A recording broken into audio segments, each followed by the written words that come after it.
Aven ciao, listeners of Heavy Demons Show. This is Attila from Mayhem, and you should just keep the hellfire burning your soul. Fuck yeah, and see you in hell. Ciao. Talking about Tormentor, what can you tell us about the late '80s and the huge social changes that happened in your country back then? Which are your memories about this? Well, I the system changed, like it collapsed around 89, I think, when the wall went down and all the stuff. So the Tormentor was formed in 85. I was like a kid, The first show was in 86. I was 15, you know. So, but I grown up in this area, and that was kind of like the end of the communism, but it was still really fucked up, I can tell you how it was. Like, cops could beat you up. Everything was gray. There was no options, no choice, I mean, towards the end it got better, but in my childhood, like in the 70s and early 80s, it was still kind of hard and kind of harsh, Not as bad as the rest of the East European countries, because we had like a revolution, like anti-Soviet revolution in 56. So then we had a little bit more freedom. Like you could go like once in 3 years to the West. We were not political band, so we didn't have that major problems, but obviously they hated us. I know like one friend of mine, he was taken to the cop station. It was already after Tormentor, like in 1991. And I don't know, he was arrested for something. And he told me that they were asking about me, and that they had like a huge file, they put this pile of paper on the table, was all about us, Tormentor, me, what I'm fucking doing. And it was before Mayhem, man. Yeah. We didn't get arrested or anything, we didn't have that major problem, but they fucking hated us, I can tell you. What can you tell us about your scientific education? Do you think it somehow affected your art? Maybe. I have a degree of electric engineering, and how I ended up in a university is just like because I was, kind of like extreme. That's my nature from the childhood. I always had the problems, I was a problem kid. But so they put me into sport. I played water polo when I was a kid, and I went to the national team. I was one of the fastest swimmer. So I had this deal with my parents. As long as I was, and also at the school, I had to be good. So the sport went down.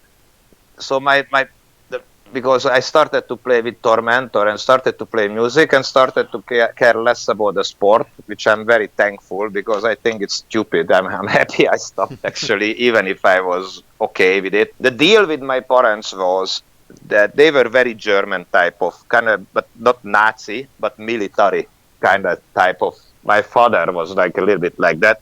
As long as I was good at the school and I had good marks, they kind of looked away from my other side, that I had all these problems and there's this music and all the shit. So that's why I had to just go on and go on, And I kept on. I went to the university. I had to have good marks, and I was good at math and physics. So I went to this electric engineer fields. Actually, I finished on telecommunication and industrial acoustics, because that was the closest I could find, closest to the music type of thing. And then, but when I got my degree, then again, it was a little bit problematic, because I couldn't really function in the society, I remember one of my jobs, like this old lady every morning waiting for me, because I became like a boss. It was Sony, Sony, the Sony company from Japan. Yeah. It was Sony Hungary. I ended up in the sales department of Hungary and Sony. But we were selling the TV equipment, TV cameras and this old beta, like these videos, it was like this digit beta. They cost like insane expensive. So I was one of the 3 salesmen. So I was like a boss, everybody was saluting me in the morning. Even that job didn't work, bro. I couldn't do it. I just fucking no. So I ended up like a private teacher after, and because I couldn't survive from music until I was maybe 34, 5. It was we were totally underground, and so I had to do some other job, and the only thing I could do, I was a teacher of math and physics for like 8-10 years, 8 years maybe. And I was very successful because I was not an asshole, to the kids. I was very, normally like when you invited or when you ask, these kids had problems. I was a problem kid too when I was a kid, so I completely got their point. And, it many times happened like of course they called, the parents called me that they needed help for their son or daughter. So I remember many times I arrived to the door and they expected someone look like a fucking, some guy with the glasses or, you know what I mean? It's not like a problem to have glasses, but it's just a character of like some engineer type of guy, not like a guy like me, It was, I kind of enjoyed that for a while. And I had no boss and the money was even better because I was just doing it privately. It was better than even what I would make at Sony, So I was like, fuck everything and fuck the system. What can you tell us about the Void of Voices project, and do you have any news about it? I started that in like 2006, 7, and it was very much influenced by another band, which was my influence from the 80s, the experimental bands like Karen 93, Coil, Psych TV, Diamond the Galas. Because the thing with Tormentor, like all the heavy metal scene hated us. We only had bad reviews. Seriously, everybody fucking hated us but we were not alone. If you look at I remember when the Return came out from Battery, their second album, they had 2 points out of 7 at German Metal Hammer. So, this black metal stuff was not welcomed at all when it came in the 80s. So I hanged out with these kind of guys from hardcore scene, punk scene, skinhead scene. Even I didn't call it goat then, but we would call today it's goat scene, and this I made friendship with these people, and they showed me this music, so I got really influenced by Karen 93. When I first heard them, I thought it's like, the old Battery records had these intros, right? This dark, the wind blows and like this, you hear these noises from hell and shit. I thought fuck, what a brilliant genius idea that someone is making a whole album like that. So this is how I hooked up on that shit completely, and that was my later influence to start Void of Voices. I heard that they use these tapes, this how you call infinite tape, when you have a tape recorder but it's repeating itself and you can change the speed of the tape, like a tape machine, but it's infinite. It goes around and it repeats itself. So when it's in 2005-6, I saw an artist who were playing cello, and I just went down in Budapest to see the show. Someone told me that she was a lady, I think from Italy actually, and she was using a loop station, and that was the first time I saw a loop station. I was like, wow, what is this shit? Because with a loop station it's exactly the same idea like a tape machine, like I'm talking about these infinite tapes, but it's digital, so. And you could have 3 loops. So I look at this loop station and it's immediately triggered my mind because I've been thinking about it, but I hate computers on stage, I can't stand that. I don't want anything to do with that. So, but when I seen it, it's like an instrument. So I bought the instrument and I started to work. So this is how I started Void of Voices. My idea was I wanted to see how far I could go, to be a traditional musician means no release. Because I was thinking back in the days, nobody released anything because that's how music came from, just to play live. So I wanted to say how far I can go without releasing anything. I still didn't release anything. And actually, I must say it was a very cool experience because I played all around, played in US, couple of times actually, played all around in Europe, supported the first Ulver tour.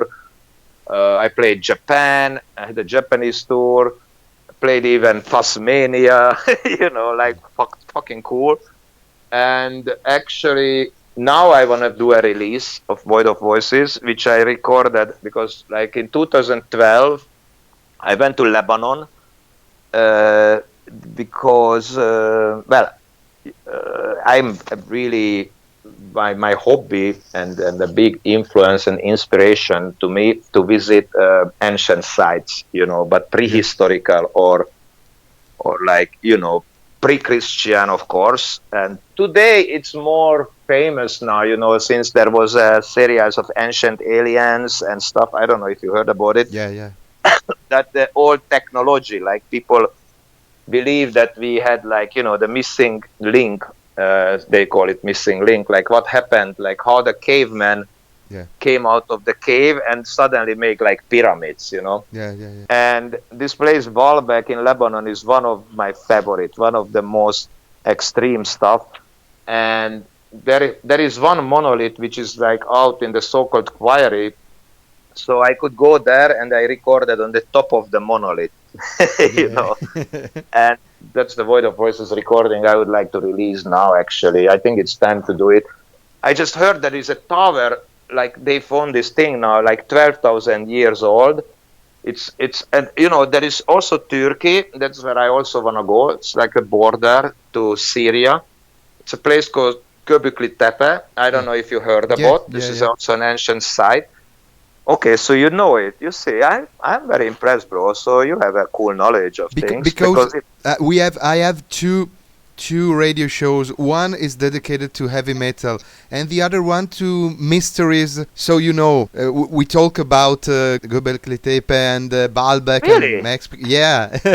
Oh, so then you know what I'm talking about. That's awesome. That's amazing because instead of the fucking headline news of what happens in Trump or what the fuck is happening, with anything, there's never been a headline news about that they found Göbekli Tepe, and actually our civilization is twice older than we thought before.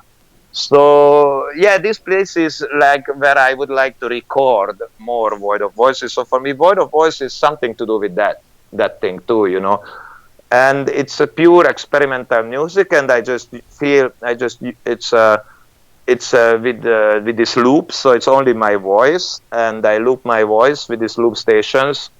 And with different effects, which I enjoy because normally I don't use any effects in Mayhem on my voice or stuff, but here I can use effects and these loop stations, and I just create these landscapes, which are also I'm trying to capture, the atmosphere of the night and the place where I'm playing. So it's a lot of improvised. I just use some lyrics, but I improvise the rest, normally when I play a show. I just do it while I do everything live, always. And it's a little bit of improvisation, of course, but I have like lyrics, which even like normally I use not just my lyrics, or more like I use like classics, or stuff like from like Egyptian Book of the Dead, or some ancient scriptures, or some Indian mythology, or sometimes classics like Goethe, like Faust and stuff like that, You're always involved in many projects. What are you up to recently? I have a new kind of side project called Hiedelem, which is myself as an vocals, and I'm using like effects, a little bit similar to my solo stuff. Yeah. And with my drummer friend, Balázs Pandi, who is playing with Japanese artists like Merzbo and Keiji Haino. If you know those artists, they are like pretty like pioneers in noise music, from Japan. Once I played with Merzbo too, actually, and even I played once with Keiji Haino. He came on stage when we were playing with Sun on a festival called Roadburn Festival in Holland, and not much. Actually, yesterday I was out. We went to see Lindemann, in Prague. There was an opportunity to meet Till, but a lot of people told me I should meet him because we have a lot of common friends, you know, like for instance, Jonas Åkerland, who made this, was the director of this movie, this Lords of Mayhem Chaos. movie, or Joy Jordison and stuff like that, you know. So we have some common stuff going on, and it was cool to meet him actually. He just invited us, you know, to his private backstage, and we were just hanging there a while, and that's cool. But to be honest, I didn't tell him really, but the show was not impressing me that much. It was cool, but I prefer somehow the Rammstein stuff. You know, yeah. that show is so amazing. I'm not big fan of Rammstein, you know, but sometimes I listen it. Some songs are really cool, and I like. But the show is fucking amazing. So I totally support and respect. I love the show. And before that, I had this Hiedelem tour, and before that, we had a Mayhem tour in January, which was actually also cool. Like, we played in Cyprus, which we never been before. Also Turkey, where we played only once in Istanbul, but it was great to go back, and the audience was super crazy, the crowd, you know. It was total sold out. I don't know, some 1,000-something people, and they were absolutely crazy. Actually, it's never really happened like that, but few times, but I was a little worried, you know, like someone get maybe injured, you know, because people was like totally nuts, you know, they're pushing each other. I could see like people, you know, like it was pretty wild. And then we did like Ukraine and Russia, and in Russia we had like 5 shows, which is like, again, was a new thing. Like we went to Yekaterinburg and Samara and even Novosibirsk, which is like in Siberia. That was pretty fucking cool. Very far. Like it was like, you know, behind India almost. I checked on the map, like I was like, holy shit, we are that far, you know. Now I'm really busy about my next thing, which is probably one of the biggest challenge in my career, and I love to put myself in challenges. It's gonna be a full orchestra, full like a philharmonic, you know, like it's like this big band, like 30, at least 30, 40 people on stage, you know, and I will be a vocalist. The Flo Monier who's going to be a drummer, you know, from Cryptopsy. And, you know, I got introduced by my friend Ilan Volkov, who is like it's a very kind of high-end conductor, you know, and he introduced me to this guy, this composer called Bernard Gander. That guy is like a full-on composer, like contemporary philharmonic stuff. When I saw Bernard's stuff, I got immediately hooked.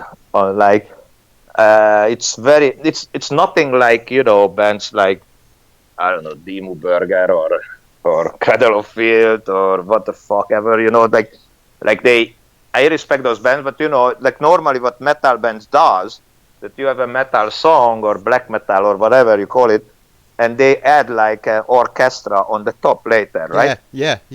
That's been done many times, so I would not be too interested in that. But this is totally different. This is like a full-on contemporary piece, you know. It's really complicated, like 10 ordered KO album in one, you know, something like that. Bernard is into extreme metal. He loves extreme metal, but he is like coming from this classical music. I'm not sure how I'm gonna pull this out because I cannot read the notes. So now I have to really fucking put myself together and